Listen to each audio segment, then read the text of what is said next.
नमस्ते, मैं डॉक्टर तृप्ति सिन्हा हूँ। मैं नेताजी सुभाष मेडिकल कॉलेज और हॉस्पिटल बिहटा पटना में सह प्राध्यापक के पद पर प्रसव एवं स्त्री रोग विभाग में कार्यरत हूँ। आप लोग को मालूम ही होगा कि आज से 20-50 साल पहले जब औरतों को लगता था कि वो प्रेग्नेंट हैं तो वे खुश होती थी, मगर अपने स्वास्थ्य पर कोई विशेष ध्यान नहीं देती और उनका प्रसव भी घर पर ही करवा लेती थी उन और महिलाओं से जिन्हें न सफाई की जानकारी थी और न कोई खास ट्रेनिंग था सुरक्षित तरीके से कैसे प्रसव किया जाए। सरकार के अनवरत प्रयासों से अब ये परिस्थिति में बहुत बदलाव आया गया है और उसी से संबंधित मैं कुछ जानकारी देना चाहूँगी श्रोताओं को। आपके परिवार में या आपको जैसे भी लगे कि आपको गर्भ ठहर गया है तो शीघ्र अतिशीघ्र आप निकटतम स्वास्थ्य केंद्र में जाकर अपना जांच करवाएं।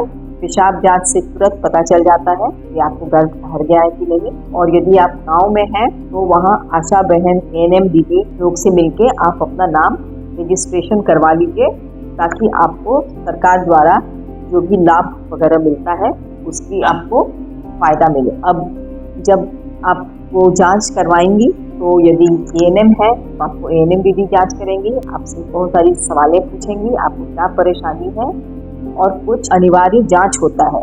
बहुत औरतों को लगता है कि खून देने से वो लोग कमजोर हो जाएंगी, मगर आप निश्चिंत रहिए, थोड़ा सा ही खून से आपके स्वास्थ्य के बारे में बहुत सारी जानकारी मिलती है। वो सारे जांच से पता चल जाता है कि आपको रक्त का कमी तो नहीं है। पेशाब जांच होता है और एक आधुनिक जांच है अल्ट्रासाउंड, जिससे पता चल जाता है कि आपका बच्चा और गर्भ सुरक्षित है। ये जांच एक बार नहीं अनेक बार करना होता है और डिपेंड करता है कि यदि कोई गड़बड़ी होता है तो आपको बार बार और डॉक्टर से मिलना पड़ेगा, नहीं तो फिर आपका जब गर्भ लगभग 20 सप्ताह का हो जाता है तब दोबारा से कुछ जांच होगा, अल्ट्रासाउंड होगा और फिर आपके गर्भ आपका प्रसव होने के कुछ सप्ताह पहले ही जांच करवा लेना चाहिए।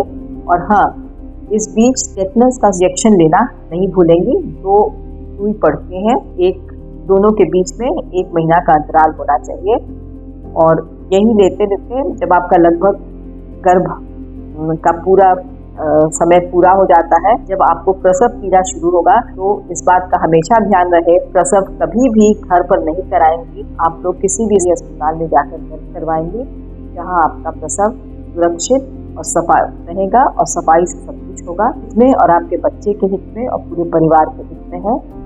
और कोई भी जटिल समस्या यदि उत्पन्न होता है प्रसव के दौरान तो उसका तुरंत उपचार हो जाएगा। धन्यवाद।